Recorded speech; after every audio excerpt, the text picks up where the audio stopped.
And believe me, I made it back because of that. Thank you.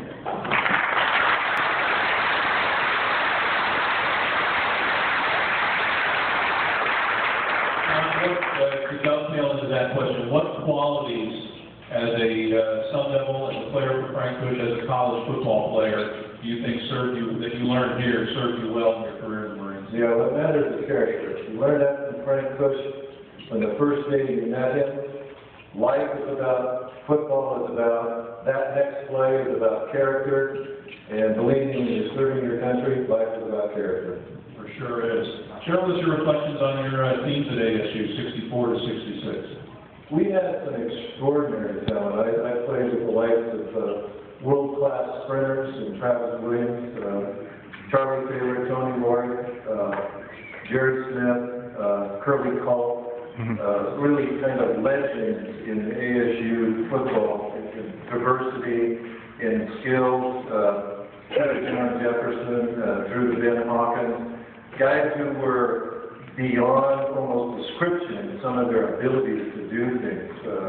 It was an extraordinary time. It really was. It was great fun to be at Arizona State, where team after team, whether it was football, basketball, baseball, I was lucky enough to play on the baseball team.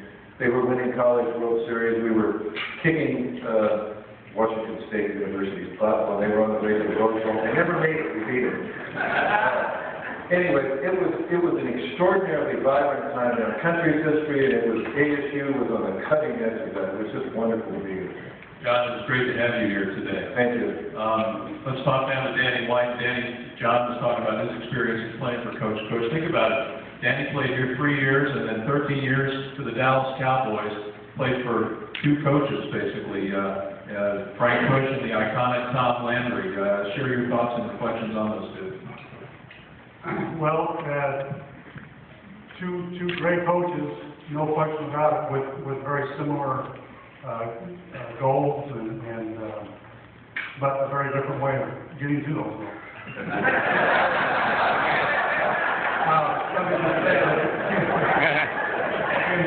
In 13 years of playing for Tom Landry, this is an incredible statement.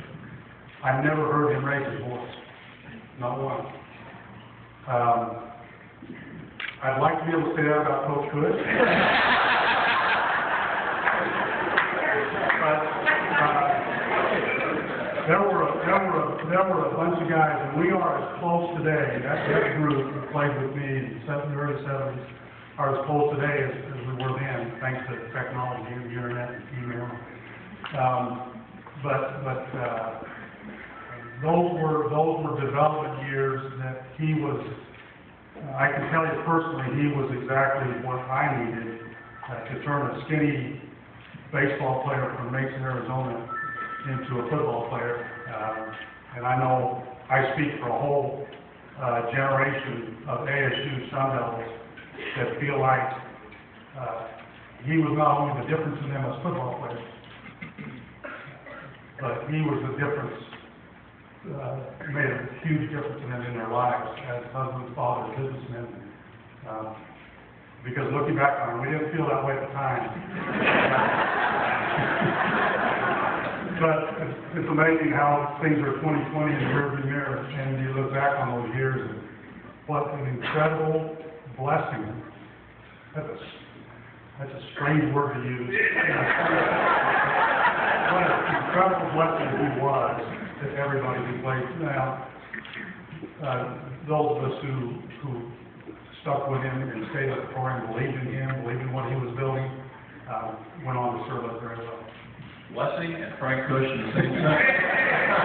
Can we get the court reporter to read that back to us? Danny, your team's, the record's amazing, 32-4. I always got the sense that those teams didn't get the national recognition that they deserved. Did you feel that way when you were playing here? Well, we did. We felt that way when we were playing in the WAC, and we're going through the same kind of thing that Boise State and TCU and other programs are going through now, and that's a schedule that is fitting for a top 10 team or a number 1 team. We just the only time we could get anybody from the East to not play us was in the Fiesta Bowl, and that was a struggle. So that we went through some of that. you know, but it was a unique group of people. Who are some of the players and some of the moments you remember most from those 3 years? Well, the ones everybody will remember, of course, Woody Green and Ben Malone and Brent McClanahan in the backfield, Steve Holden, and Joe Petty, who saw on film.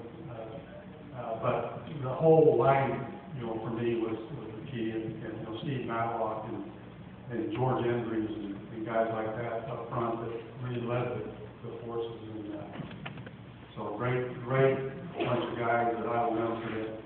Rapper, Danny just talked about the guys up front. Talk about your guys up front. In '86, they were called the Homeboys, right? All 5 Sun Devil offensive linemen from the state of Arizona. Yeah, it's pretty unique to have 5 athletes from Arizona at the time. I think it was looked down on from a recruiting standpoint. Everybody's going to Texas and Southern California, so high school ball definitely is, we've gotten a lot better, and those guys are fantastic. It was kind of a different group from the standpoint. You had a lot of guys that went to the NFL in that group, but you know, Randy was the most famous in the NFL Hall of Fame. I remember Kevin Thompson, our center, and Kevin was from Tucson, the guy was a minor. And one thing you knew about Kevin is there was a difference between dedication and commitment. And, you know, Kevin had that survival mentality. So I told him, I said, I don't care what happens in the game, I'll step up behind you when I need to get out of trouble, because you know he's going to give you everything in the field. At what moment during that 1986 season, was there a moment or a game when you sat back and said to yourself, this might be something special going on here this year? Well, you know, I think it's believe it, Jeff Joseph, Coach Baki would know, he's got a better memory and stuff like that. It's kind of funny, now you have the arts coaches out there, but Coach Baki, we had a gentleman with Block Taylor from Michigan State in Tempe, and that kind of set us on there, kind of tied. We really got that momentum, kind of capitalized on from that one all the way through. Of course, this year's Sun Devil team is playing at home for the first time in what seems like 6 years. I remember in your Rose Bowl year, you guys had 3 straight road games in the Pac-10 in October. Oregon, USC, UCLA. You won them all. That's when I kind of got the feeling that this team was going to be really, really good. Yeah, I mean, going to USC and UCLA, beating them both was something that hadn't been done. And for so many of us, we have come up in California, so it's such a big, you know, we're a natural rivalry for us. And going over there and knocking them off is great. And that dude was a bit down at the time. You know, UCLA was a big powerhouse, so that definitely was something to remember. Quickly, give your version of the story of how your broadcasting career got started. I got trained at a news guy, so I was in the business world and I didn't have a whole lot of money. I was stuck in Prescott one night, so I met a guy with a golf guy, and he let me stay at his house. It was house golf. And my wife was with me, she's like, "Here's your buddy today." Well, long story short, he came down to the game. He'd never been to a college pro game, and I was trying to explain to him how big the athletes were, and he wouldn't buy it. So I said, "Let's go on the field." Well, to get on the field, I had to do one of those, "Where are you now? You're cut from the NFL, your life's over" interviews. I'll do the interview if you get this guy on the field. So we're standing on the field, and there's a gentleman with a mic, he's out of the quarter, and he's talking about this punter, way up punter, you'll remember his name, I forget right now. The rugby guy, Brad Williams? There you go. That's how come we're together, all kind of, we finish each other's thoughts, but the gentleman standing there, oh, he's a dual threat, he can run for the first down or kick it. And I looked at this lady that I knew, she's the TV producer, and he went off the air, I said, "You're wrong." She said, "What do you mean? Every time he runs, he kicks it real low." I said, "You watch, next time they'll run, they'll kick it flat, and they'll bring it back for a big punt return." So about 2 minutes later, they do that, 80 yards, touchdown, and she looks at me like I'm a genius, and I'm thinking, this is not that hard. So I said, "What?" No, I said, "Can I have this job?" Because I didn't know what I wanted. And I got this job, and 3 weeks later, they brought me up into the press box to watch, and I'm thinking I wanted a sideline game. And so I got in the press box, and I'm meeting coach, and drinking coke, and had popcorn, and all of a sudden, Paul Justin gets really hot. And it's, you know, they didn't beat your passing yard record, and it's Jim and Mike Chamberlain. So they agreed to let me on the TV for about 4 or 5 minutes. It turned into about 8, and then I got invited back the next week. And I don't know if you remember, this first 3 games, it was quarter to quarter. I do the quarter, I look, beat quarter break, they go to commercial, I look back, and I give you a thumbs up. How I started in this, the moral of the story is you don't have to be an expert to do what's in I